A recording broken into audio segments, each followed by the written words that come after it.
Hello friends, स्वागत है आप सभी का आपके अपने इस यूट्यूब चैनल विद्या मंत्र पे। मैं चंचल कुमार आप सभी सामने कुछ पॉइंट्स लेकर आया हूँ जो मैं आज डिस्कस करूँगा आज की इस वीडियो में।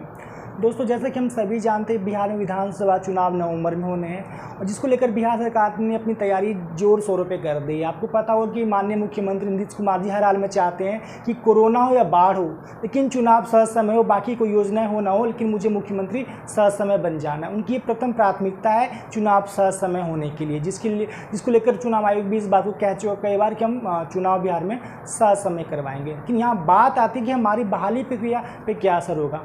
दोस्तों, आप सभी जानते हैं कि हम सभी अभ्यर्थियों की मेहनत की बदौलत कुछ प्रक्रिया भी चल रही है बिहार के अंदर, चाहे 6 to 8 की हो, इवन 1 से 5 की एक्सेल सीट की बात कही जा रही हो। लेकिन इसके बावजूद हमारे पास कई सारी ऐसी समस्याएं जिसको लेकर हम सभी परेशान हैं। इनमें से कई सारे ऐसे पॉइंट्स जिसको लेकर आज हम डिस्कस करेंगे।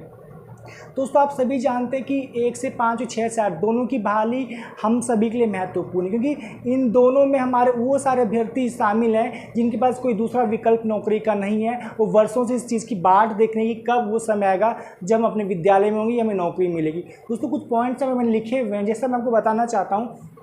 आप पहला पॉइंट देखेंगे, सभी जिलों में 1 से 5 के लिए लेटर जारी नहीं हुआ, आगे क्या।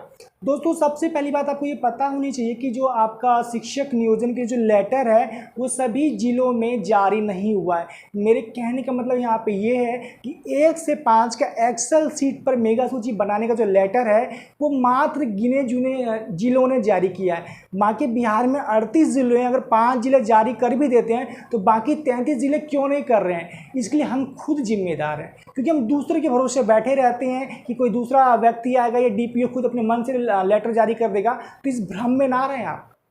कोई डीपीओ या अधिकारी ये नहीं चाहेगा कि आपकी नौकरी, उसको क्या फ़र्क पड़ता है, उसको हर महीने लाखों की सैलरी मिलती है। तो आपको खुद जहाँ पे 1 से 5 का एक्सेल सीट पर मेगा सूची बनाने का लेटर जारी नहीं हुआ है, आप खुद डीपीओ के पास जाइए, डीएम के पास जाइए और उनसे कहिए, उनको सारे लेटर की फोटोकॉपी दिखाइए कि बाकी जिले जारी कर रहे हैं, आप क्यों नहीं कर रहे हैं। मैं एग्जाम्पल देना चाहता हूँ हमारे बांका जिले का। हमारे बांका जिला में 1 से 5 का लेटर जारी नहीं हुआ था एक्सेल सीट पर मेगा बनाने का, जिसको लेकर यहाँ के कुछ अभ्यर्थी डीपी ऑफिस गए, वहाँ पे उन पर दबाव बनाया, प्रूफ दिखाए, तो उन्होंने अगले दिन ही, आप स्क्रीन पे देख रहे हैं, 1 से 5 का मेगा सूची बनाने का लेटर जारी कर दिया एक्सेल सीट पर। तो ये लेटर सबसे पहले आप विदिन 3 से 4 दिन के अंदर सभी जिले के बेहतरीन निकलवा लें। आप किसी और के भरोसे मत रहे, आप खुद देखिए, आपको जाना है, आप 3-4 लड़कों की टीम बनाइए और खुद डीपी ऑफिस हर जिले के पहुंच जाइए कि 1 से 5 के एक्सेल सीट पर मेगा सूची बनाने का लेटर जारी हो। अगर नहीं बन रहा है तो आप इसकी शिकायत सीधे रंजीत सर से कर दीजिए।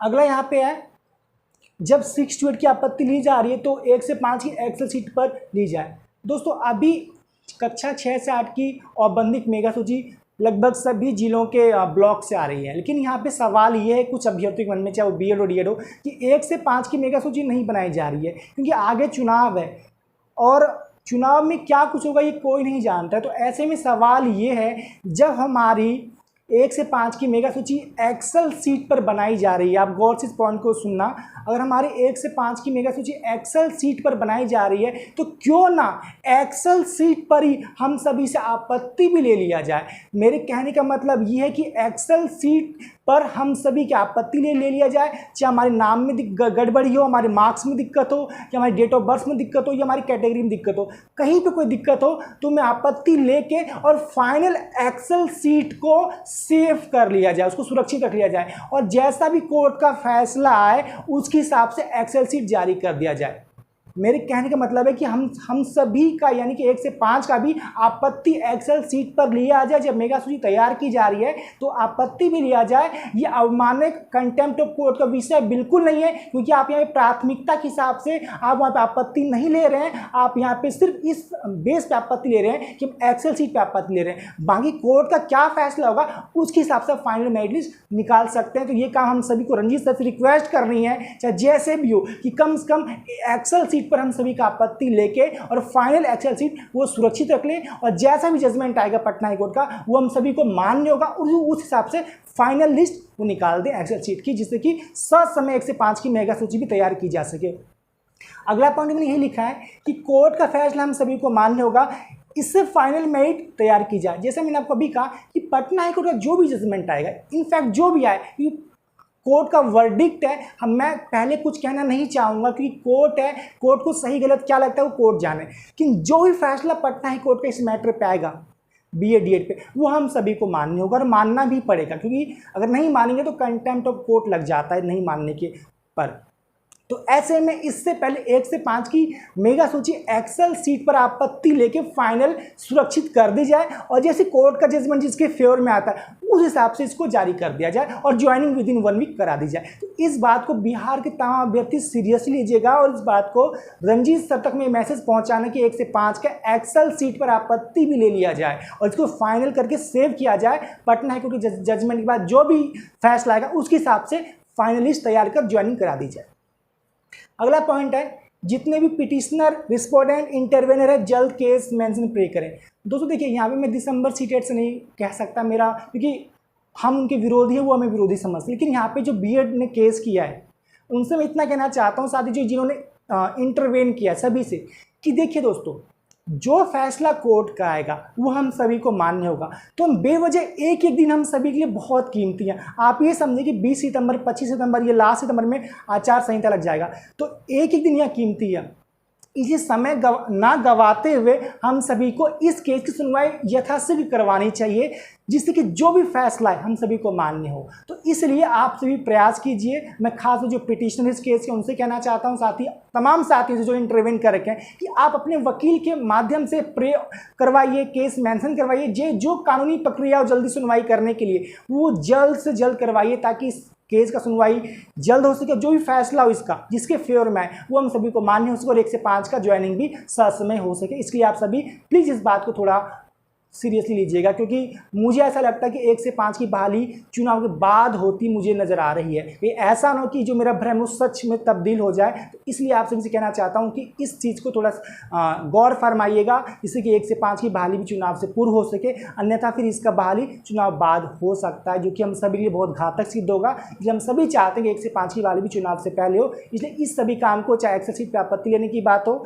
या फिर सुनवाई पहले करवाने की बात हो, ये दोनों पॉइंट हम सभी लिए बहुत अहम है। इस पर जरूर गौर फरमाएगा आप सभी।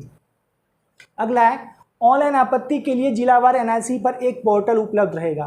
दोस्तों कई अभ्यर्थी मुझसे पूछते सर आपत्ति कैसे करें। इसके कई सारे माध्यम हैं, डाक से कर सकते हैं, हाथों हाथ कर सकते हैं, और सबसे अच्छा एक आपको ऑप्शन रंजीत सर ने दे दिया है ऑनलाइन आपत्ति का। आप घर बैठे ऑनलाइन आपत्ति कर सकते हैं, तो ये काफ़ी फायदेमंद होगा। इनफैक्ट आपको लगता है कि मैं जाके हाथों हाथ करूँ, तो जो आपके आसपास के क्षेत्रों में जाकर हाथों हाथ आपत्ति कर सकते हैं, और जहाँ वो लगती है गड़बड़ी है उसकी आप शिकायत कर सकते हैं किसी भी चीज़ को लेकर। तो आपके लिए ये ऑप्शन खुलने जा रहा है बहुत जल्द ऑनलाइन आपत्ति का।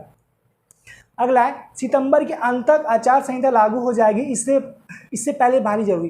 तो देखिए सितंबर तक आचार संहिता लग जाएगी, तो यहाँ पे मेन बात है कि आचार संहिता से भारी फर्क पड़ेगा नहीं पड़ेगा तो हमें समय बताएगा, लेकिन उस समय सारे कर्मचारी चुनाव में व्यस्त होंगे, तो हमारी नियोजन पे कोई काम या ध्यान नहीं देगा। इसलिए हमें हर हाल में सितंबर चुनाव जो आचार संहिता से पहले बहाली 1 से 5 6 की पूरी करवानी है, ये हमारी प्राथमिकता होनी चाहिए। इसलिए हमें जो बात हम आपको बता रहे हैं उस पर आप सभी मिलकर काम करें, जिससे कि हमारी चुनाव से पहले बहाली हो सके। अन्यथा ये बहाली फिर चुनाव की भेंट चढ़ जाएगी, हो सकता है फिर उसके बाद क्या हो फ्यूचर का किसी ने नहीं देखा। अगला है, सभी अभ्यर्थी अपने नियोजन इकाई DPO पर लगातार दबाव बनाए। दोस्तों मैंने आपको कहा कि कई नियोजन इकाई मेगा सूची जारी नहीं कर रही है, भी सोई हुई है, उन पर दबाव बनाइए। क्यों जारी नहीं कर रही? कई ऑडियो में सुनना ग्रुप के अंदर कहते नहीं बहाली तो होगी नहीं, सितंबर में मेगा सूची आएगा ही नहीं, अगस्त में आएगा ही नहीं। तो ऐसी नियोजन इकाई को सख्ती से पेश आइए। लापरवाही बरतती जा रही है, सीधे कंट्रोल रूम पे फ़ोन घुमाइए, रंजीत सर को शिकायत लगाइए कि ये नियोजन इकाई काम नहीं करिए और उल्टा कह रही कि हम सहज में मेगा सूची नहीं निकालेंगे। तो इसके लिए आप थोड़ा सीरियसली हो जाइए, ताकि उनके कान खुल सके और सहज में मेगा सूची तैयार कर सके, क्योंकि हमें लापरवाही बिल्कुल बर्दाश्त अब नहीं होगी। अगला है, दिसंबर केस में कोर्ट टीम इंटरवेन कर चुकी है, टीम पूरी तैयारी से तैयार। दोस्तों दिसंबर केस में कोर्ट टीम योगेश्वर वर्मा और PK साई को लेकर इसमें इंटरवेन कर चुकी है, और यहाँ से IA फाइल भी कर दिया गया, यानी कि इन लोगों ने अपनी तरफ से IA मतलब जल्द सुनवाई के लिए प्रे भी कोर्ट को कर दिया है। लेकिन अब विपक्षी पार्टी ऐसा करती पिटिशनर तो और ज़्यादा फायदा होगा कि दोनों मिलकर इस केस की सुनवाई जल्दी करवा लें, जो फैसला होगा वो कोर्ट का सबके सामने होगा। तो ऐसे में दिसंबर सीटेट को लेकर कोर्ट टीम काफ़ी गंभीर है और आए दिन काफ़ी मेहनत कर रही है। इसका आपको प्रतिफल आने वाले दिनों में देखने को मिल जाएगा। अगला है बहाली पूरी करवाने के लिए एक एक व्यापक जन आंदोलन की जरूरत। देखिए दोस्तों, मैंने अभी देखा एस्टेट के अभ्यर्थी पटना के बीएसएबी ऑफिस के बाहर आंदोलन कर रहे हैं अपने रिजल्ट को लेकर और भूखे प्यासे हैं। तो इसी प्रकार का आंदोलन प्रारंभिक में भी होना चाहिए। सरकार तक ये बात पहुंचनी चाहिए कि आपको चुनावी जुमला हम स्वीकार नहीं करेंगे, 1 से 5 या 6 से 8 की बहाली भी आपको चुनाव से पहले करनी होगी, नहीं तो हम आपको वोट नहीं देंगे। क्योंकि जब आप हमें नौकरी नहीं देंगे तो आपको सरकार क्यों बनाएंगे। तो इसलिए एक व्यापक आंदोलन पटना में होना बेहद ज़रूरी है। इस सभी के लिए अपने आप विचार सबके सामने प्रस्तुत कर सकते हैं। साथ ही में जो बिहार के शीर्ष नेतृत्व करता है सभी टीम से, सभी कैटेगरी से, यही कहना चाहूँगा, विचार कीजिए, मैं आपके साथ हूँ इस भागीदारी के लिए। अगला है बहाली समय पूरी हो हम सभी की पहली प्राथमिकता। दोस्तों देखिए, अब एक एक दिन बहुत अहम है, एक एक दिन बहुत अहम है इस बहाली के लिए। आप एक एक दिन ये मानिए कि एक एक दिन एक एक महीने के बराबर है। हमको एक एक दिन का सही से यूटिलाइज इस्तेमाल करने जिससे हमारी बहाली समय पूरी हो सके। तो मैंने यहाँ पे कई सारे पॉइंट हैं जो मैं दोबारा रिपीट कर रहा हूँ। सबसे पहले केस को मेंशन करवाने के लिए सभी को आगे आना चाहिए जिससे केस की सुनवाई जल्द हो सके, चाहे आपका प्राथमिकता केस हो या दिसंबर शीटेड केस हो।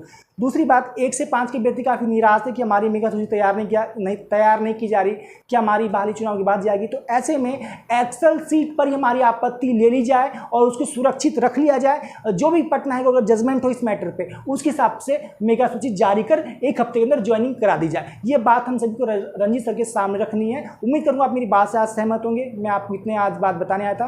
अगर आपको मेरी वीडियो अच्छी लगे तो लाइक कीजिए, व्हाट्सएप ग्रुप में शेयर कीजिए। मिलता हूँ आपसे अगले वीडियो में। थैंक यू, जय Hind, take care, bye bye.